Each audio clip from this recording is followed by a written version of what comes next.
Hey guys, tonight we're stepping back in time, way back, to a land where ice bites, sagas echo, and the very air whispers tales of gods and giants.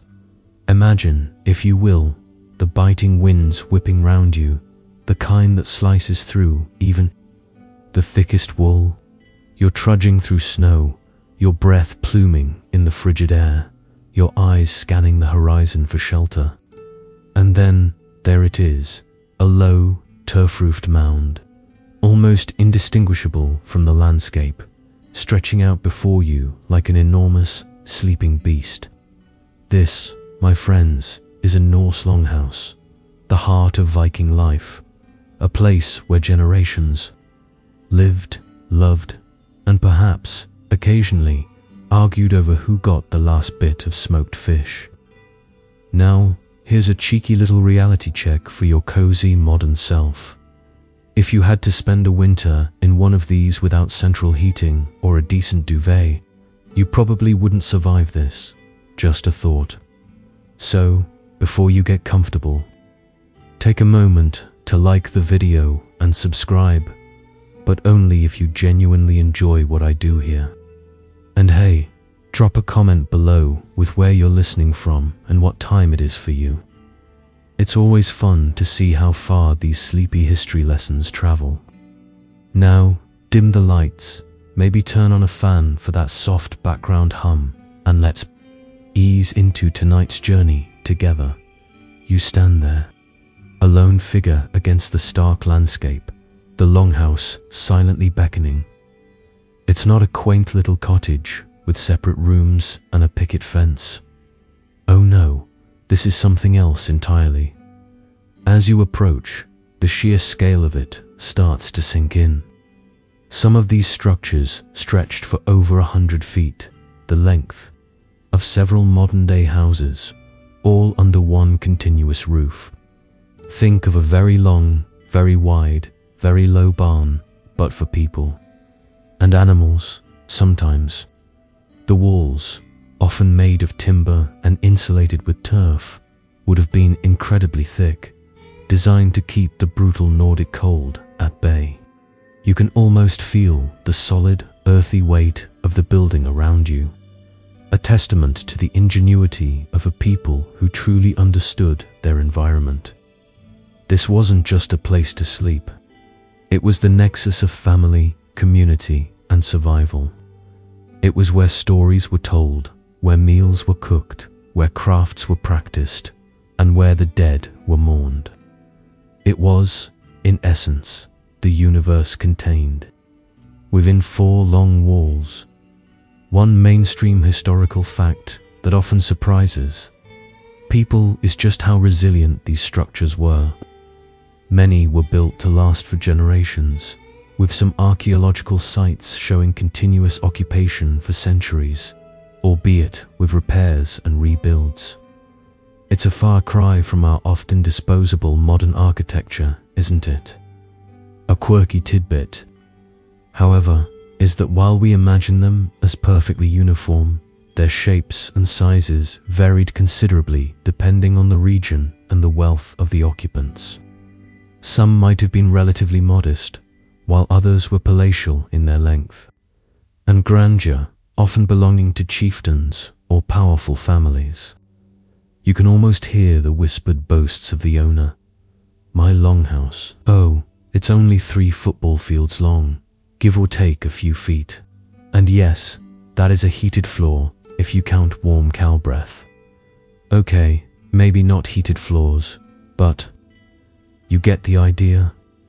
Historians still argue whether the extreme length of some longhouses was purely functional, a display of wealth, or perhaps even a symbolic representation of tribal unity.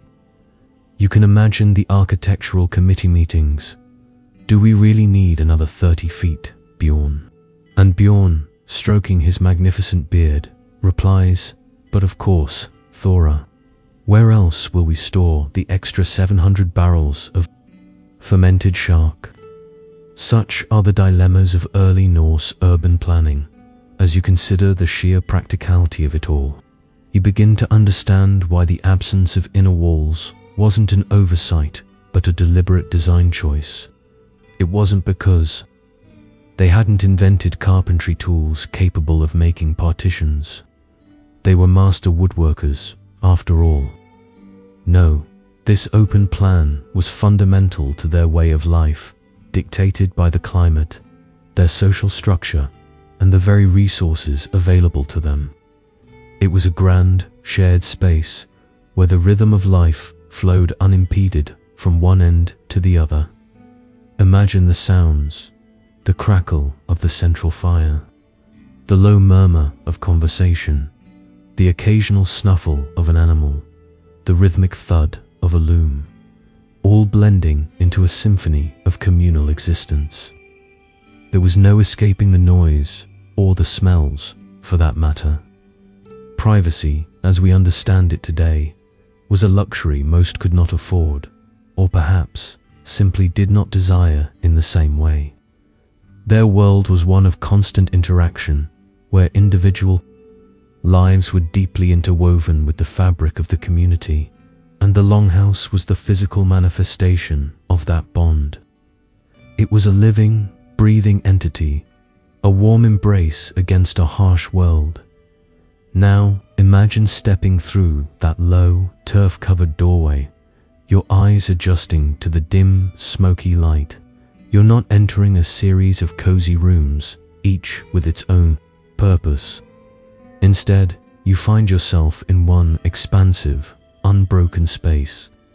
This is the communal living embodied, the very essence of Norse society distilled into architectural form. There are no inner walls, no partitions, no doors to close off private retreats. Everyone lives, eats, works, and sleeps in the same large hall. It's a bit like a permanent slumber party, except with a lot more wool, less pizza, and probably more urgent matters of survival.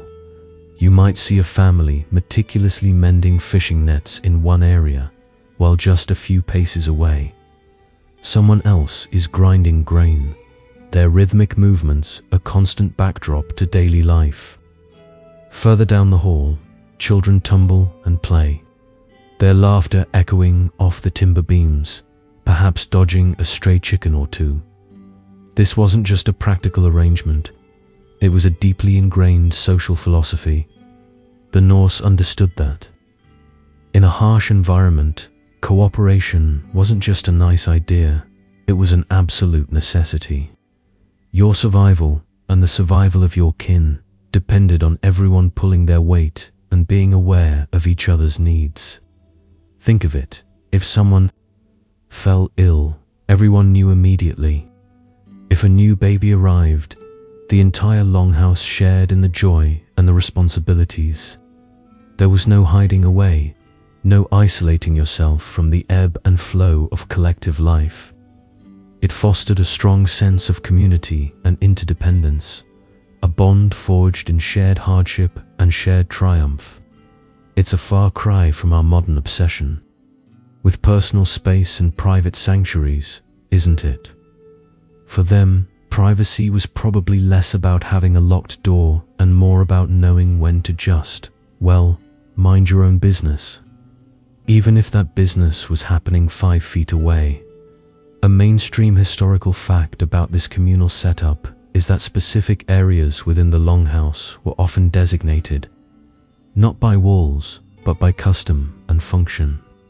For instance, the chief's family or the heads of the household would typically occupy the more prominent positions, often near the central hearth, symbolizing their importance and control over the most vital resource fire. A quirky tidbit. Sometimes, these informal zones were marked by simple wooden chests or benches, creating subtle dividers that you could step over rather than walk around. Imagine trying to explain that concept to a modern interior designer. Yes, so my bedroom is defined by this really long bench, and also the sheep sometimes wander in. Historians still argue whether the lack of physical barriers genuinely promoted equality among the inhabitants, or if subtle social cues and informal boundaries were even more rigidly enforced precisely because there were no walls to hide behind. It's a fascinating question of human dynamics, isn't it? Was it a truly egalitarian space, or did the unspoken rules of hierarchy simply become more pronounced? You can almost feel the constant hum of activity, the low thrum of collective breathing. It's a living organism, this longhouse, fueled by the communal spirit. Even chores become shared endeavors. Imagine preparing a meal.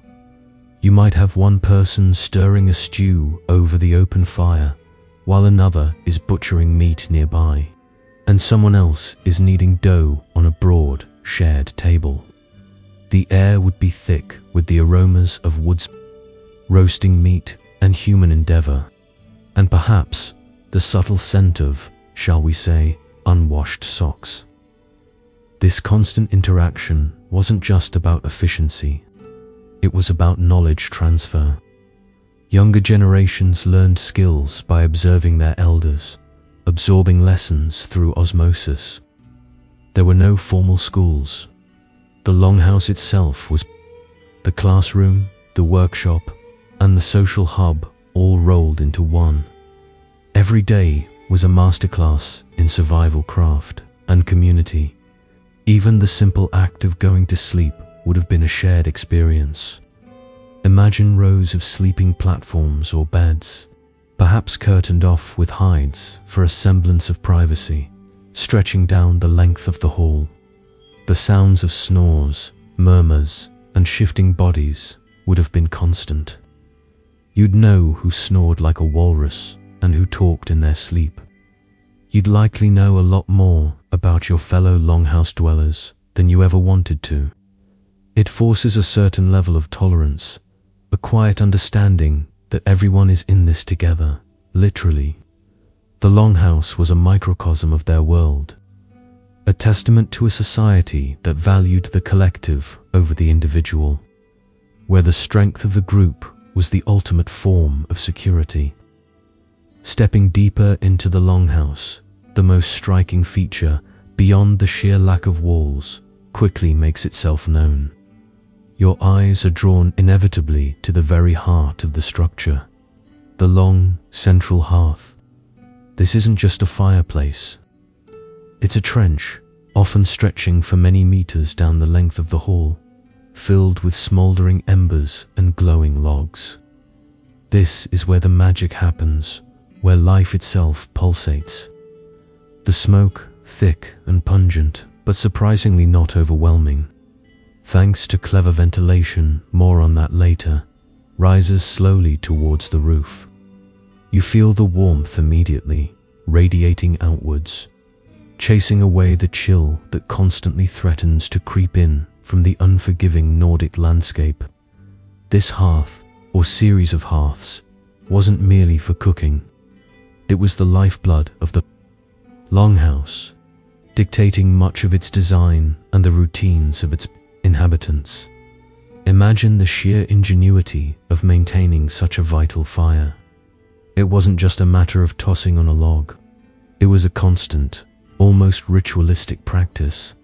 Someone, likely a designated individual or family, would have been responsible for tending the flames, ensuring they never died out.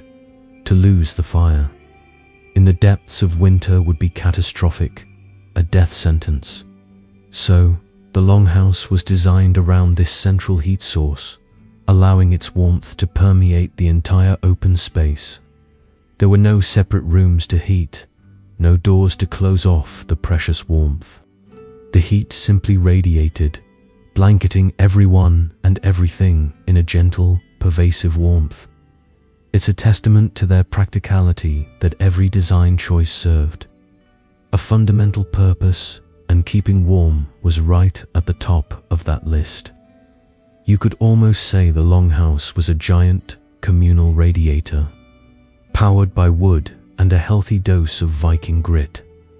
A mainstream historical fact is that the central hearth was often raised slightly or lined with stones, making it a defined albeit open, feature within the hall. It wasn't just a pit. It was a carefully constructed core. A quirky tidbit. Some archaeological evidence suggests that the hearths were used not only for cooking and warmth, but also for drying clothes, curing meats, and even as a primitive form of forge for small metalworking tasks. Imagine trying to get a good night's sleep with the clanging of a hammer on metal just a few feet from your head. Historians still argue whether the continuous low-burning fire produced enough heat for comfort throughout the entire length of the largest longhouses, or if the ends were significantly colder, perhaps reserved for less privileged members of the community or for storage. You can picture the chieftains snoring in the cozy middle, while poor cousin Ragnar shivered at the far end, dreaming of warmer pastures. The communal aspect of the fire also fostered strong social bonds. Gathered around the flickering light, stories would be told, sagas recited, and news exchanged. It was the original water cooler moment, except with more smoke and probably less gossip about the quarterly earnings report. The flames would cast dancing shadows on the timber walls, creating an ever-shifting tapestry of light and dark, a primal movie screen for their imaginations. You can almost hear the low hum of voices, the crackle of the fire, the distant howling of the wind outside. It was a space designed for togetherness, where the shared warmth of the fire mirrored the warmth of human connection. The fire wasn't just a utility, it was a symbol of unity, a glowing heart beating within the very core of their existence. The open layout, devoid of inner walls, maximized the distribution of this heat. If they had built separate rooms, each would require its own heating source, or the heat from a single central fire would be largely lost. This efficiency was crucial in a time when fuel was precious and the effort to gather it was immense. Every tree felled, every piece of turf cut, represented significant labor. So, wasting heat by enclosing it in small, inefficient spaces simply wasn't an option. The longhouse, therefore, became a masterful exercise in energy conservation, a testament to practical engineering long before anyone ever uttered the words thermodynamics or insulation of value. They just knew what worked, and what worked was a big, open room with a very, very big fire in the middle. As you linger near the central hearth, the warmth is undeniable, but another sensation starts to become noticeable: the smoke. It's there, a constant presence, curling upwards, clinging faintly to the wooden beams and your clothing. Yet, remarkably, it doesn't sting your eyes or make you cough uncontrollably. This is where the ingenious, if somewhat rudimentary, ventilation system of the longhouse comes into play, a testament to their deep understanding of airflow, even without a physics degree. There are no chimneys in the modern sense. Instead, the smoke rises naturally, seeking the highest point, which in a longhouse is typically a vent or a series of openings along the ridge of the roof, sometimes simply a gap in the roof structure itself. These smoke vents, or leora as they were known in Old Norse, were often covered by a movable flap or a simple frame, allowing for some control over the airflow and protecting against rain or snow. Imagine the careful balance required. Too much opening and you'd freeze. Too little and you'd quickly be enveloped in a suffocating cloud. It was a constant negotiation with the elements, a daily dance between warmth and breathable air. The smoke, in a strange twist of fate, also played a crucial role beyond just exiting the building. It helped to preserve the timber of the roof and walls, acting as a natural pest deterrent, discouraging insects and rot. It also helped to cure meats hung from the rafters, adding a distinct smoky flavor to their provisions. a culinary bonus for all that constant eye-watering. So, while it wasn't exactly fresh mountain air circulating, it was a surprisingly functional system, born out of necessity and generations of trial and error. A mainstream historical fact is that the placement and design of these smoke vents were critical and varied depending on the region and the builder's experience. Some larger longhouses even had multiple vents to manage the smoke from several hearths. A quirky tidbit: the smoke wasn't just a byproduct. It sometimes had spiritual significance, linking the earthly realm of the longhouse to the skies above. A silent offering ascending to the gods. You can almost picture the shamans interpreting the swirling patterns of smoke. Historians still argue whether the perceived benefits of smoke, preservation, and pest control truly outweighed the health implications of constant smoke inhalation for the longhouse inhabitants. Was the longevity of their timber worth a perpetual cough? It's a debate that lingers, much like the smoke itself. Beyond the smoke, there's the question of light. As you look around, you realize there are no windows as we know them. Perhaps small, high openings or slits, but certainly no expansive panes of glass. That technology simply wasn't widespread or practical for these structures. So, where did the light come from? Primarily, it came from the same source as the warmth, the central hearth. The flickering flames would cast a warm, orange glow, illuminating the immediate vicinity, making faces visible and tasks manageable. Beyond the hearth's immediate aura, the longhouse would have been quite dim, relying on the natural light filtering in through the smoke vents and the low doorway during the day. At night, additional light would come from simple oil lamps or rushlights, providing localized illumination.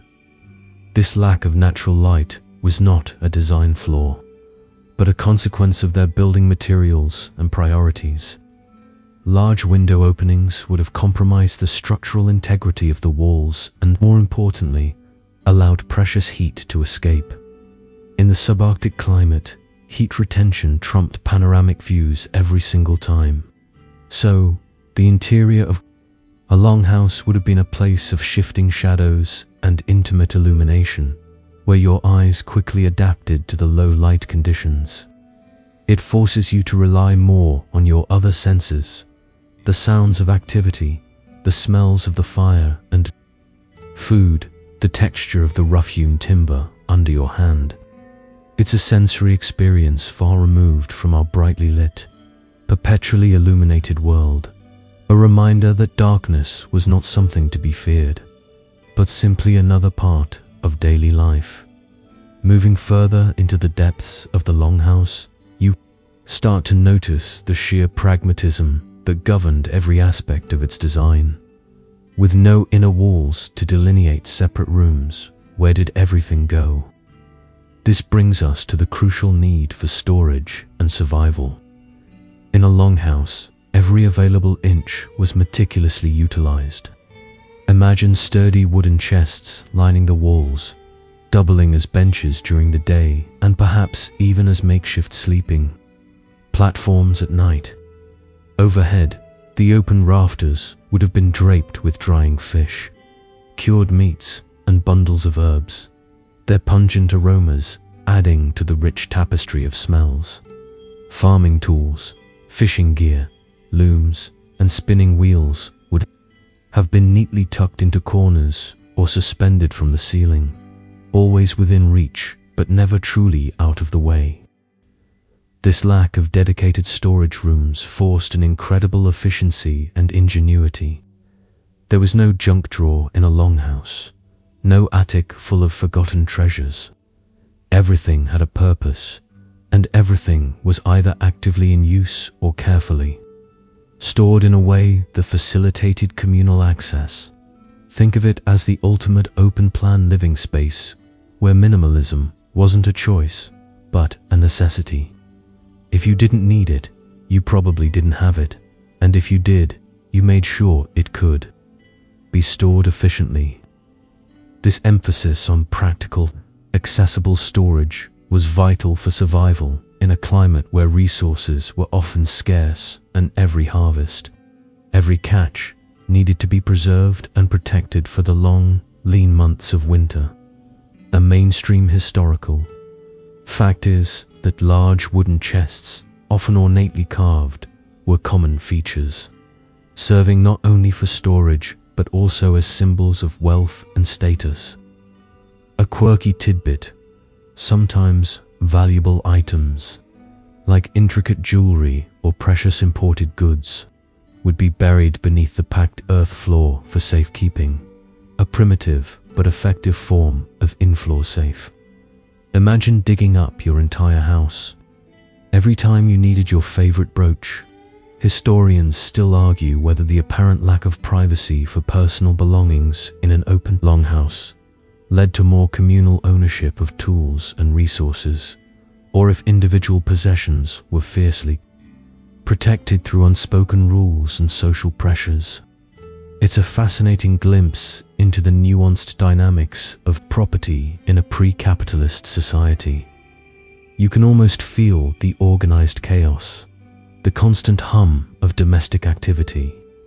Picture the women, perhaps weaving intricate patterns on a large vertical loom set up against a wall, their nimble fingers flying through the threads.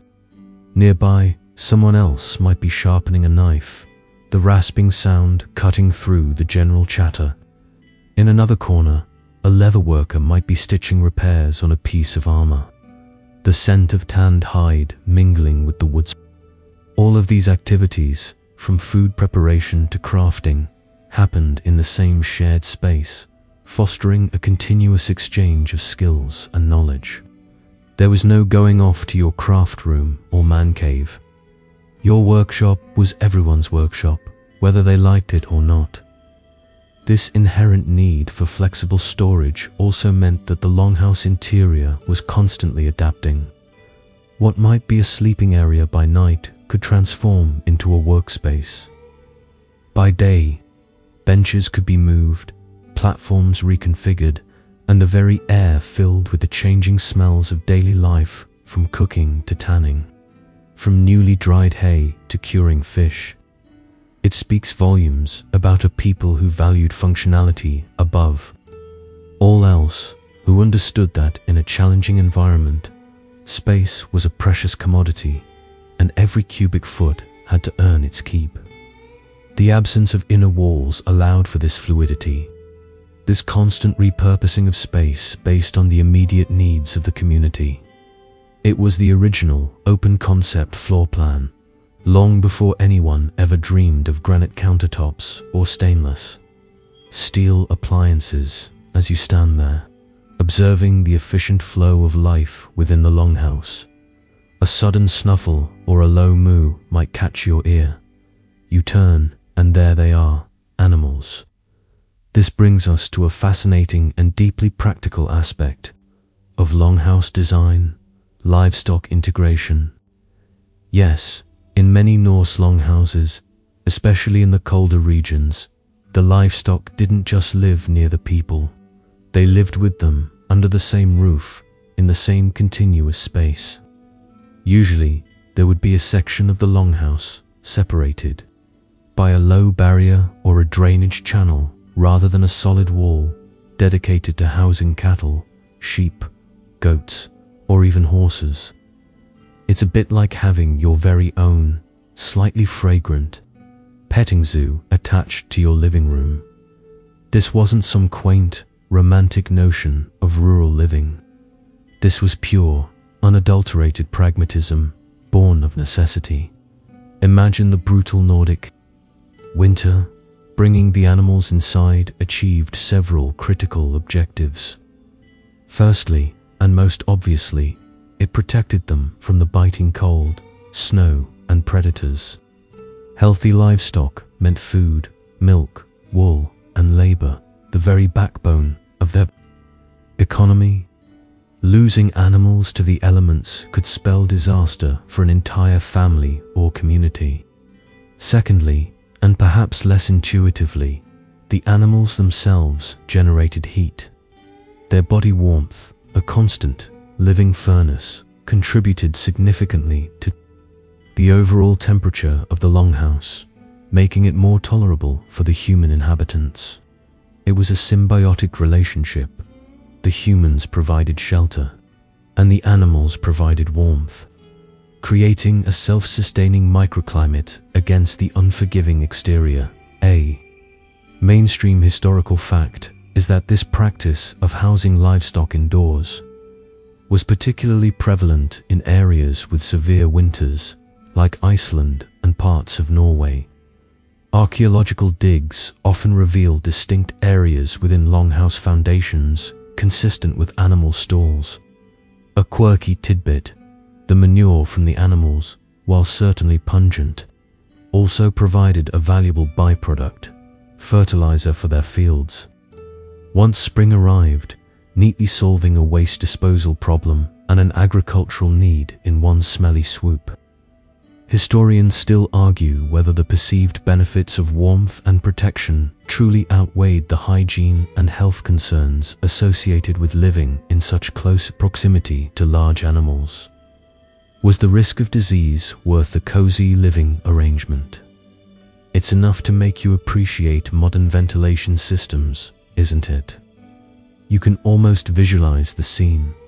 Perhaps a cow chewing cud placidly in its stall, its warm breath visible in the cooler air near the entrance, its soft lowing a comforting background noise.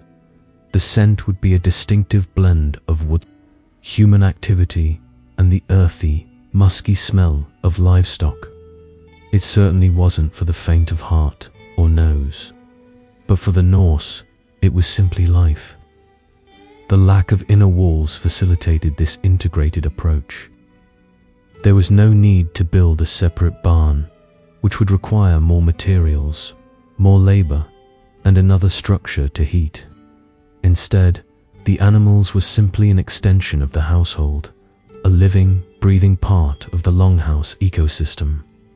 This integration also meant that tending to the animals was a far simpler task, especially during blizzards or deep snow. You didn't have to venture out into the treacherous elements just to milk a cow or feed a sheep. They were right there, just a few feet away. It speaks to a deep, intimate connection with their natural world and a profound understanding of resourcefulness. The longhouse was a marvel of multi-purpose design, a testament to a people who saw their survival intrinsically linked to the health and well-being of their livestock. It was the original barndominium, if you will, predating HGTV by about 1,000 years, with animals contributing to the warmth and the hearth providing the light. You start to consider the people themselves. In such an open, communal space, how did social hierarchy play out? Was everyone truly equal, sharing the same long stretch of floor? Not quite. While there were no private rooms to signify status, a clear, albeit subtle, social order still existed within the longhouse. You see, hierarchy wasn't defined by walls, but by proximity to the power source, the fire, and by the quality of one's sleeping arrangements or belongings. The chieftain or head of the household, along with their immediate family, typically occupied the most central and warmest positions, closest to the main hearth. This prime real estate wasn't just about comfort. It was a constant, visual reminder of their authority and their role as providers and protectors. As you move away from the central fire, the living conditions would subtly shift. Perhaps the sleeping platforms at the ends of the longhouse were a bit chillier, a bit draftier, or had less access to the warmth and light of the hearth. These areas might have been occupied by less important family members, farmhands, or servants. It's like the difference between flying first class and being crammed in the very back of economy. Except instead of a tiny bag of pretzels, You're hoping for a good spot to dry your wool socks. This unspoken stratification was understood by everyone, a fundamental aspect of their social fabric. Your position in the longhouse reflected your position in the broader community, a constant physical manifestation of your standing. A mainstream historical fact is that burial mounds associated with longhouses often show a clear distinction in grave goods and locations, reflecting the social hierarchy that existed in life. A quirky tidbit: some sources suggest that the most esteemed guests or allies might also be offered sleeping spots near the chieftain, a sign of high honor and trust. Imagine the pressure of polite conversation when your host's axe is hanging just above your head. Historians still argue whether the apparent lack of physical division in longhouses fostered a more fluid social mobility, or if the subtle cues of hierarchy were, in fact, more rigid and unyielding than those in societies with distinct class-based housing. Was it easier or harder to climb the social ladder when everyone could see where you slept? You can observe the subtle dance of deference and authority. When the chieftain speaks, others listen. When new tasks are assigned, the chieftain's family might delegate to others. It's a society built on clear lines of authority, even if those lines weren't drawn on a floor plan. The shared space meant that everyone was constantly under observation, their actions and behaviors visible to the entire community. This could have fostered a strong sense of accountability and collective responsibility, but it also meant there was little room for secrets or private rebellion. Imagine trying to sneak an extra piece of cured fish when everyone can see you.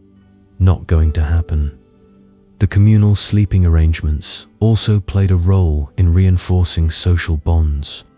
Even within the hierarchical structure, you might be a servant, but you were still part of the household, sharing the warmth of the same fire, listening to the same stories, breathing the same smoky air. It's a reminder that even with differences in status, a profound sense of shared destiny united them. The longhouse, without its inner walls, forced a constant interaction, a perpetual awareness of one another, which, in turn, reinforced the social norms and the established order. It was a grand, living theatre where everyone played their part, and the stage was always open, visible to all. As you consider the life within these vast, open spaces, you might wonder about safety. Was a longhouse simply a large, vulnerable wooden box? Not entirely. While not a fortified castle, the longhouse did serve a role in defense and security, though perhaps not in the way we envision modern strongholds. Its very construction, with thick, often turf-reinforced walls and a relatively low profile, offered a significant degree of protection from the elements, yes, but also from less welcome visitors. Imagine trying to silently breach a thick, sodded wall in the dead of night, especially when you know there are a dozen or more watchful eyes and potentially very sharp axes inside. It's certainly not Fort Knox, but it's a far cry from a flimsy tent. The absence of inner walls, surprisingly, contributed to security in a peculiar way. With everyone in one communal space, any disturbance, any unwelcome intruder, would be immediately obvious to everyone. There was no sneaking down a hallway or picking a lock on a bedroom door. A single alarm would rouse the entire household, turning a peaceful dwelling into a collective defense point in moments. Think of it as an early warning system, amplified by the fact that everyone slept within earshot of each other. A suspicious rustle by the doorway, a dog's low growl, or the sudden chill of an opened vent would instantly alert the longhouse's occupants, transforming them from sleeping individuals into a unified force, ready to defend their home and kin. A mainstream historical fact is that longhouses were often built with few, if any, windows, especially at ground level, which significantly reduced potential points of entry for intruders. A quirky tidbit: some archaeological evidence suggests that the main doors were often robustly built and could be barred from the inside, a simple but effective deterrent. Imagine being a raider facing a solid timber door, knowing that if you made too much noise, you'd have a very angry Viking family on your hands. Historians still argue whether the primary defensive function of the longhouse was against human threats or merely against the harsh environmental elements and wild animals. Was it truly designed with hostile neighbors in mind, or was its defense largely incidental to its other practical uses? You can almost feel the collective vigilance, a subtle hum of awareness in the air, even during peaceful times. The community wasn't just a social unit, it was a defensive one. If an alarm was raised, the men would grab their weapons, spears, axes, swords, which were often stored within easy reach along the walls or near their sleeping areas. The women, too, were certainly capable of defending their home, perhaps with farming implements or anything else at hand. The children would be quickly gathered and protected. There was no isolated individual trying to fight off a threat alone. It was a united front, a formidable collective. The very open plan meant that, in an emergency, there was less chance for people to become trapped or isolated. Evacuation, if necessary, or mounting a defense, could happen quickly and efficiently, without the hindrance of internal barriers. It was a strategy born of practicality and a keen understanding of communal strength. So, while you wouldn't confuse a longhouse with a medieval castle, it was far from defenseless. It was a home, yes, but a home that, when threatened, could transform into a resilient bastion, protected not just by its sturdy walls, but by the watchful eyes and unified will of its inhabitants. It proves that sometimes the best defense is simply knowing everyone's got your back as you continue your mental stroll through the longhouse. You can't help but notice the sheer physicality of the structure itself. This leads us to consider the building materials that made these remarkable homes possible. Unlike modern constructions that rely on a vast global supply chain, the Norse builders used what was immediately at hand, demonstrating an incredible resourcefulness and an intimate knowledge of their local environment. The primary materials were timber and turf, often complemented by stone. Imagine the process: felling trees, shaping massive logs, and then cutting and stacking cedar, painstaking, labor-intensive process that truly required a communal effort. The main framework of the longhouse would be constructed from timber, typically strong, durable wood like pine or oak, depending on what was available in the surrounding forests. These massive posts and beams formed the backbone of the structure, providing the necessary strength to support the heavy turf roof. You can almost hear the rhythmic thud of axes, the creak of ropes as massive logs were hauled into place. The walls themselves were often built using a technique called stave construction, or by creating a framework that was then filled in. In areas where wood was less abundant, or for added insulation, stone might be used for the lower courses of the walls. Then comes the turf, arguably the most distinctive building material of the Norse Longhouse. Think of it: thick blocks of earth, roots and grass cut from the ground like enormous bricks. These turf blocks were stacked meticulously, often in layers, forming incredibly thick, insulating walls and a heavy, sodded roof. This created a highly efficient natural insulation, keeping the interior surprisingly warm in winter and cool in summer. It also helped the structures blend seamlessly into the landscape, almost as if they had grown organically from the earth itself. It's like living inside a giant, very cozy, grassy mound. A mainstream historical fact is that the availability of timber greatly influenced the style and scale of longhouse construction, with larger, more timber-intensive structures found in well-forested areas like Norway and more turf-dominant buildings in places like Iceland, where trees were scarcer. A quirky tidbit: the turf roofs often became miniature ecosystems, supporting various plants and even attracting grazing animals, meaning you might occasionally have a sheep casually munching on your roof. Historians still argue whether the choice of turf over timber for walls was purely economic and practical, or if there was a deeper cultural or aesthetic preference for structures that emerged from and blended with the earth.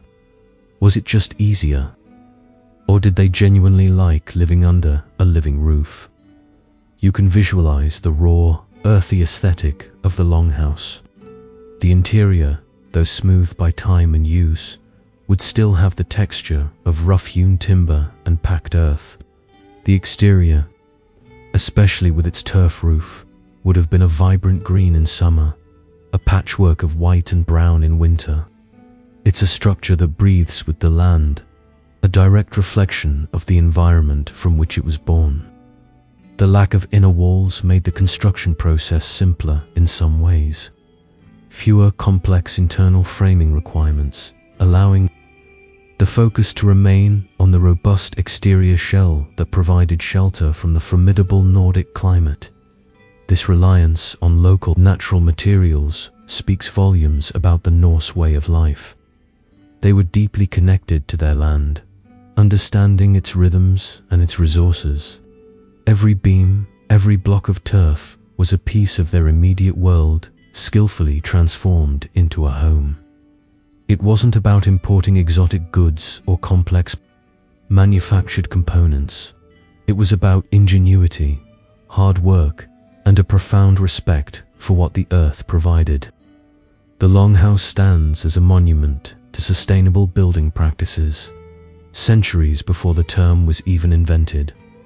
Now, let's talk about the sheer effort involved in bringing these structures to life. Understanding the construction techniques of a Norse longhouse reveals a profound level of community cooperation and engineering intuition. This wasn't a solo project, nor was it something you ordered prefab from a catalogue. Building a longhouse was a monumental undertaking, demanding the collective strength and skill of an entire settlement. Imagine the planning, finding the right site, ensuring good drainage, and then the labor-intensive process of felling massive trees, transporting them and shaping them into the necessary posts and beams. You can almost feel the ache in your muscles just thinking about it. The construction would begin with digging a shallow trench for the foundation, or simply leveling the ground. Then, enormous load-bearing posts, often made from whole tree trunks, would be sunk into the ground, forming the main framework. These posts would support equally massive horizontal beams, creating a sturdy skeleton for the roof and walls. There were no power tools, no cranes, just raw human strength, ropes, and perhaps some ingenious leverage systems involving rollers and ramps. It was a test of both physical endurance and collaborative spirit. This stage alone would have taken weeks, perhaps months, requiring meticulous planning and coordination among the builders. Once the timber framework was established, the walls would be constructed.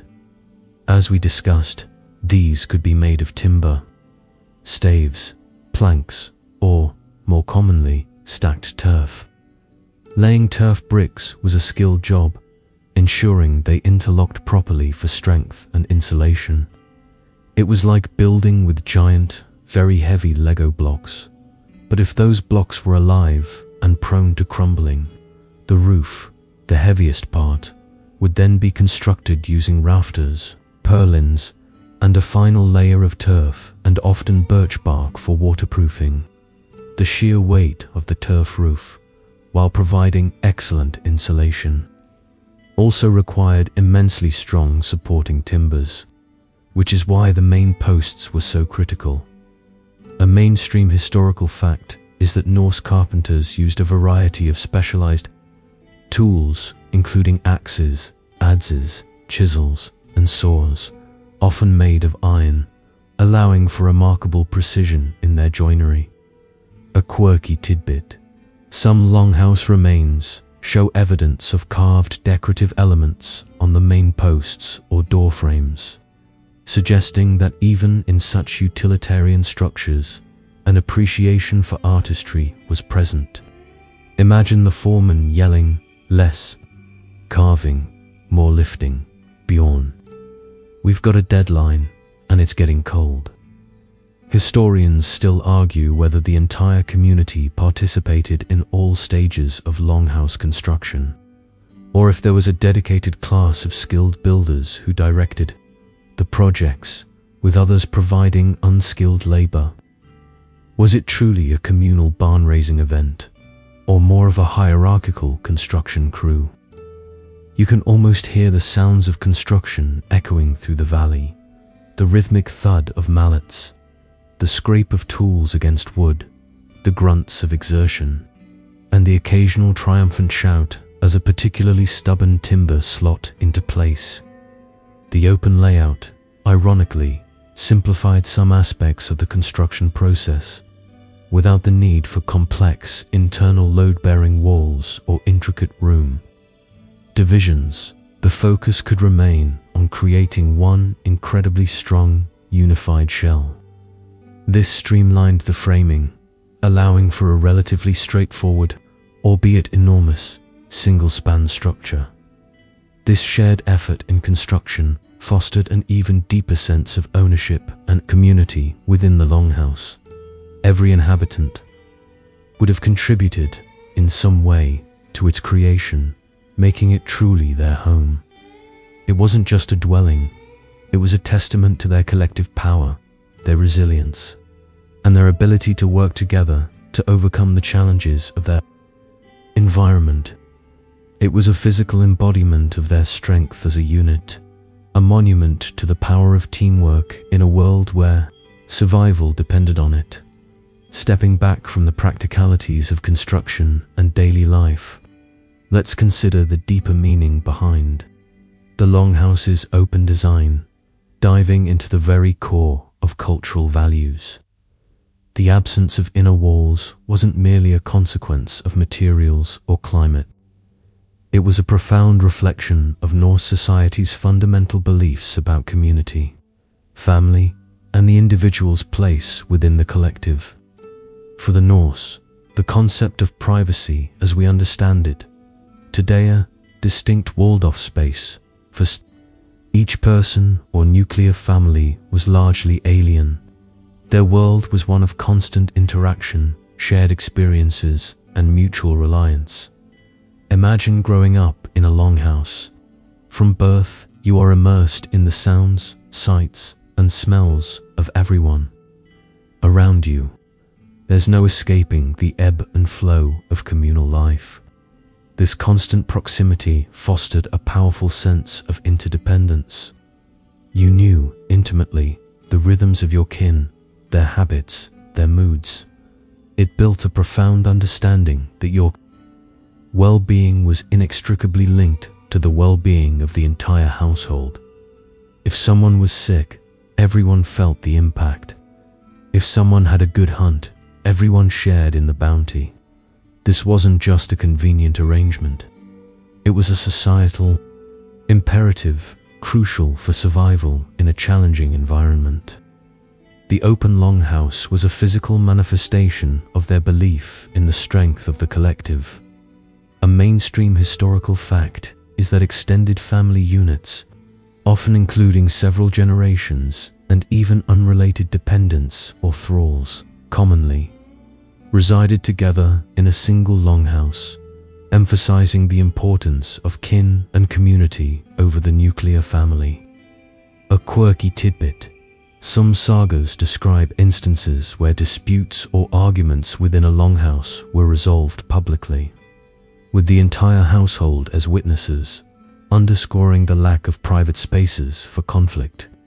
Imagine trying to have a discreet spat with your spouse when your entire family and a few dozen farm animals are your captive audience.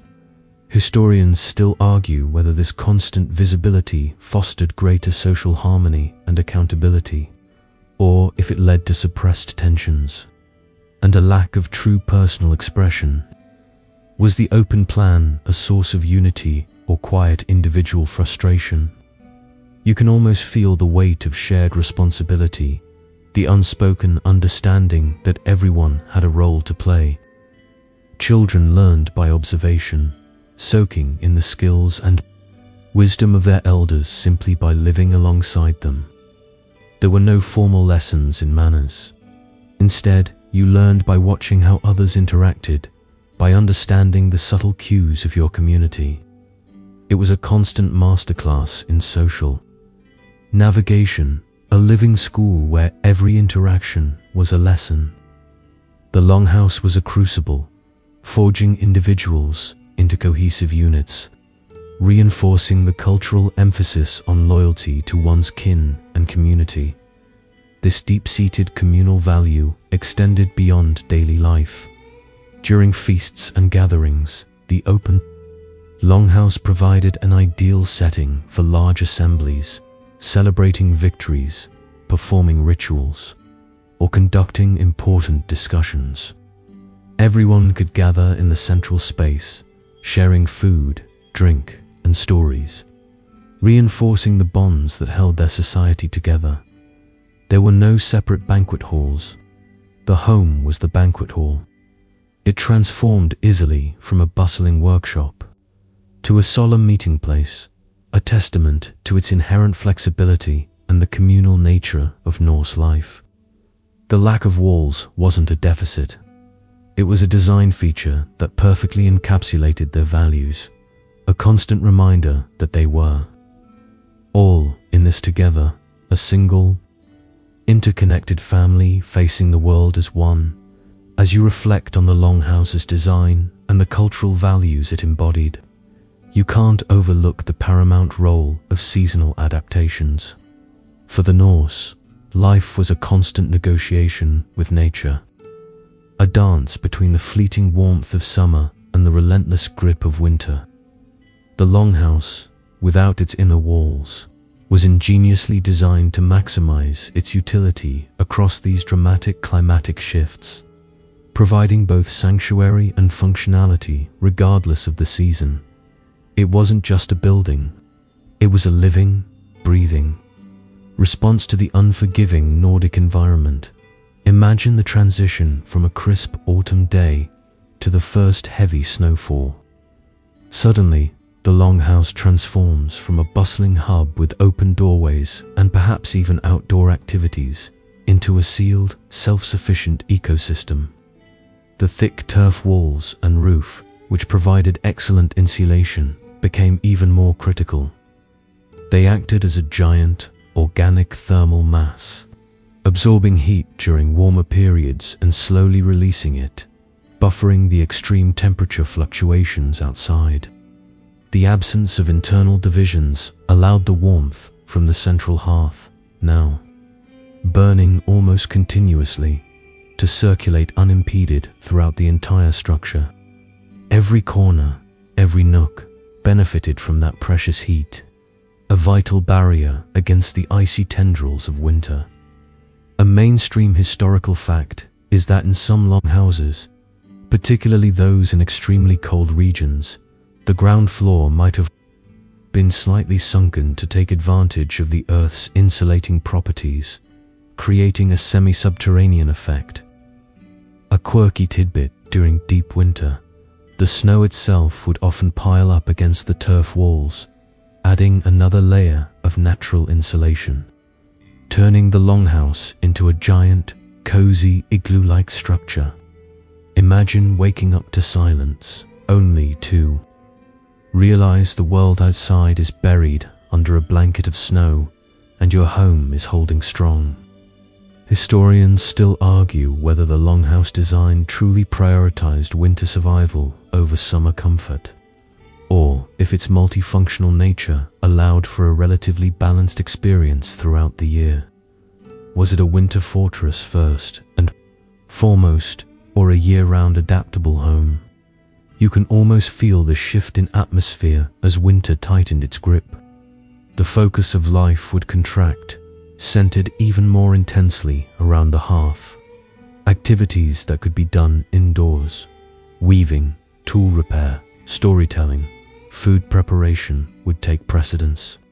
The livestock, as discussed, would be brought inside, adding their warmth and reducing the risk of exposure for both animals and tenders. The longhouse became a cocoon, a haven where the community huddled together, drawing strength from their proximity and the shared fight against the cold. The sounds might become softer, more contained, as the outside world raged in silence. Conversely, when summer finally arrived, the longhouse would adapt again. The smoke vents could be opened wider for better airflow, and the main door would likely be left ajar, allowing in more light and fresh air. Some activities might even spill out into the open, utilizing the space immediately outside the longhouse for tasks that benefited from sunlight or more room. The open interior would allow for easier movement and a greater sense of space, preventing it from feeling claustrophobic when the weather improved. It's a design that breathes with the seasons, responding to the needs of its inhabitants and the demands of the environment with elegant simplicity. The longhouse wasn't a static structure. It was a dynamic partner in their seasonal struggle for survival, a testament to their deep connection with the cyclical rhythms of nature. Beyond the practicalities of warmth, shelter, and community, the longhouse held a deeper, more profound significance. It was not merely a dwelling. It was often imbued with spiritual meaning, serving as a ritual and belief center for the Norse people. The longhouse was a microcosm of their cosmology, a sacred space where the earthly and the divine intertwined, where ancestral spirits lingered, and where ceremonies honored the gods. The absence of inner walls contributed to this sense of shared sanctity, making the entire space a potential site for veneration and communal rites. Imagine the central hearth, not just as a source of heat, but as the very heart of the longhouse's spiritual life. The constant flame might have symbolized the enduring spirit of the family and ancestors, a link to generations past and future. Offerings, perhaps a portion of a meal or a precious item, might have been placed into the fire, a direct line to the deities. The smoke, curling upwards through the Leora smoke vents, could have been seen as carrying prayers and intentions to the heavens. A bridge between Midgard, the human world, and Asgard, the realm of the gods. It was a primal connection, a constant acknowledgement of the forces that governed their lives. A mainstream historical fact is that archaeological excavations of some longhouse sites have revealed evidence of votive offerings or special deposits, suggesting ritualistic practices within the dwelling. A quirky tidbit. Some scholars believe that the large, carved wooden posts supporting the roof might have been seen as representations of the cosmic tree Yggdrasil, connecting the earth, the underworld, and the heavens, making the longhouse a miniature universe.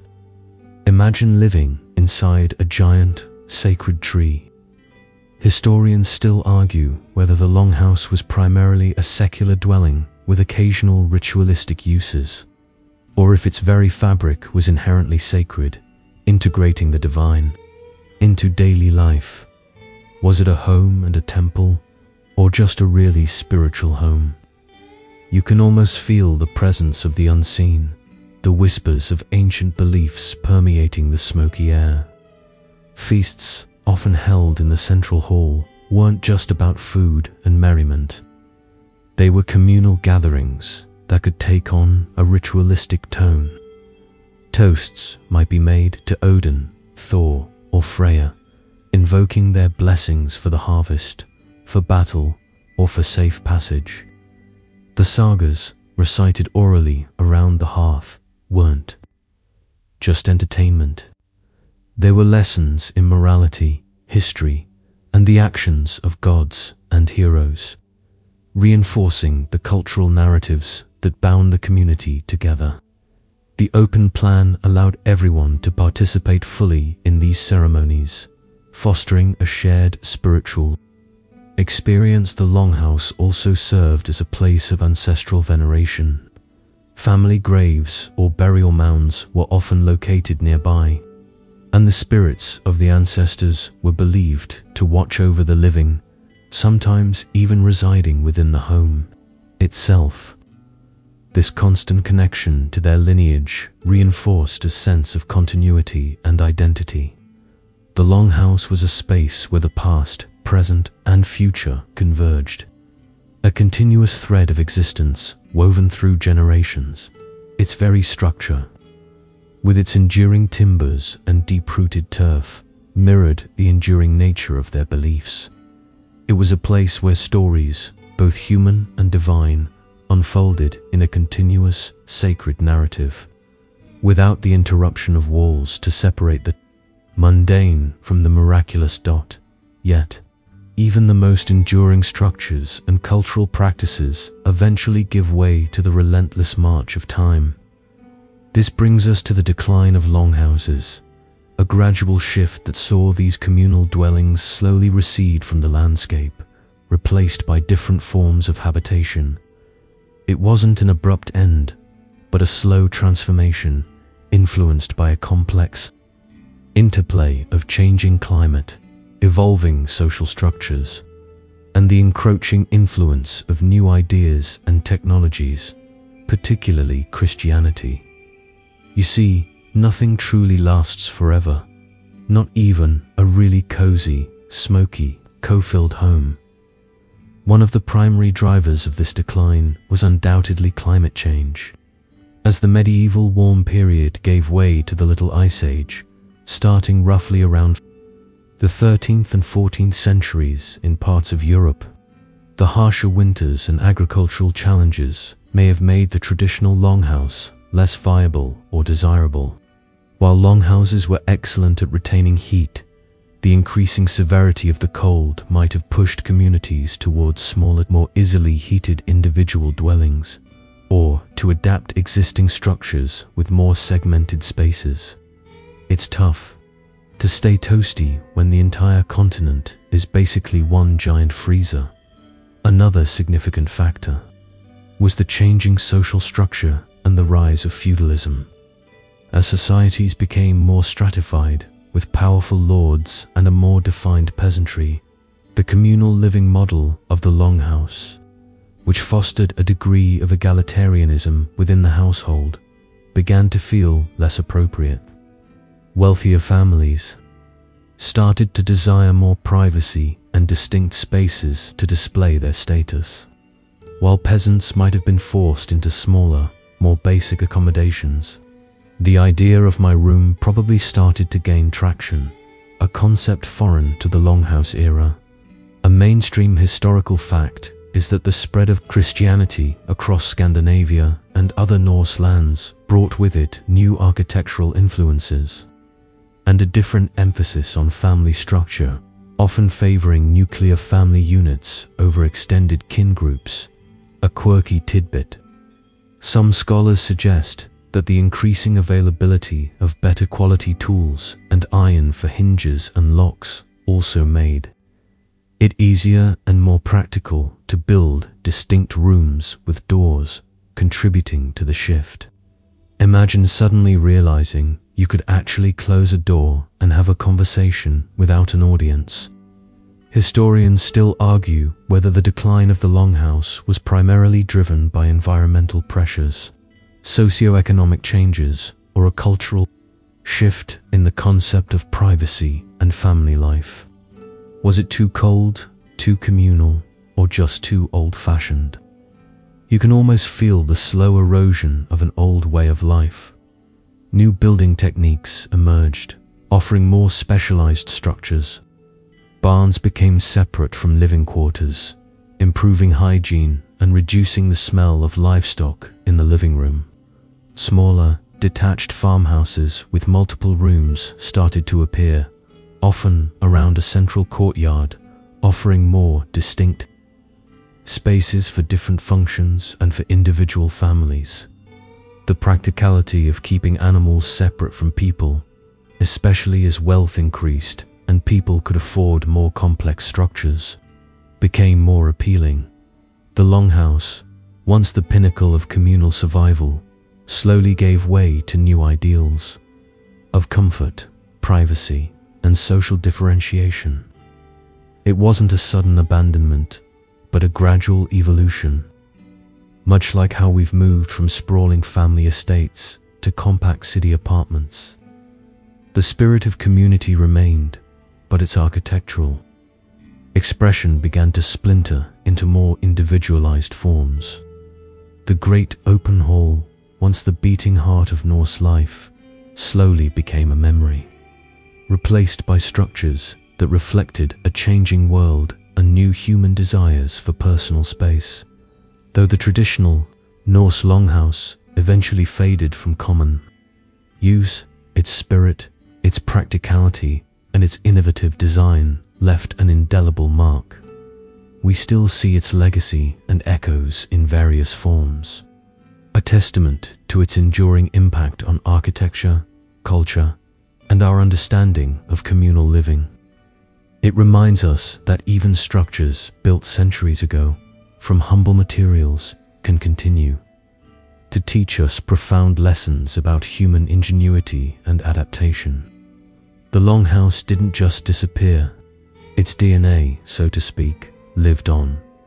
Think about the fundamental concept of open-plan living, so popular in modern architecture today. While our reasons might be about aesthetics, light, and maximizing space in urban environments, the Longhouse pioneered the idea of a large, unbroken interior where functions blend seamlessly. Remember that communal spirit, the constant interaction. Modern open-concept homes, though often featuring a central island instead of a central hearth, strive for a similar feeling of connection within the family unit, a shared space for cooking, dining, and relaxation. Perhaps not with a cow in the corner, but the essence is there. Even in later traditional architecture across Scandinavia and Northern Europe, you can see direct descendants of the Longhouse. Many traditional farmhouses, while having more distinct rooms, often retained a large, central great room or kitchen that served as the heart of the home, much like the Longhouse's main hall. The practice of building with turf, though less common today, endured in some regions for centuries, a direct continuation of that ancient insulating technique. It's like a quiet whisper through time, reminding us of the efficiency and durability of natural materials. A mainstream historical fact is that many modern museum reconstructions and historical sites dedicated to Viking and Norse culture are based on archaeological evidence of longhouses, allowing us to physically experience and understand these remarkable structures firsthand. A quirky tidbit: some contemporary architects, inspired by principles of sustainable living and communal design, are experimenting with modern interpretations of the Longhouse, using local materials and open layouts to foster community and reduce environmental impact. Imagine your neighbor's new house being a slightly more polished version of a Viking dwelling. Historians still argue whether the modern fascination with the Longhouse reflects a romanticized view of Viking life, or a genuine recognition of its architectural brilliance and social ideals that resonate even today. Are we just captivated by the mystique, or by the pragmatic genius. You can almost feel the quiet pride that the Norse would have had in these structures.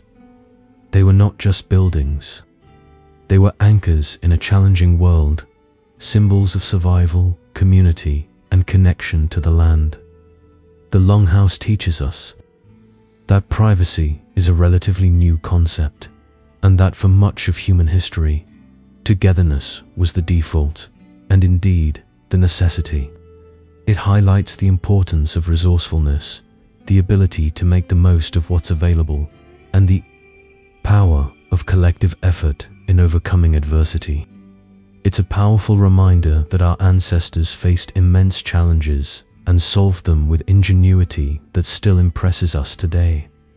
So, as you drift off, perhaps you'll envision those sturdy turf walls, the comforting glow of the central fire, and the gentle sounds of a communal existence. The Longhouse stands as a silent monument to a way of life deeply intertwined with nature, a testament to human resilience, and a subtle whisper of what it means to truly live together. It's a reminder that sometimes the lack of walls can build the strongest bonds of all. The air grows still now, the sounds of ancient longhouses fading to a mere echo. Your eyelids feel heavy, a gentle weight pulling them down. The flickering hearth fire dims in your mind's eye, replaced by the soft, comforting darkness of your own room. The whispers of old sagas soften into a peaceful murmur, like the last embers settling into ash. You are safe, warm, and utterly secure, far from the biting winds and shared spaces of a distant past. Let the images drift, dissolving like smoke into the quiet stillness around you. There's nothing left to do but surrender to the deep, soft currents of sleep, carried gently away from the ancient world and into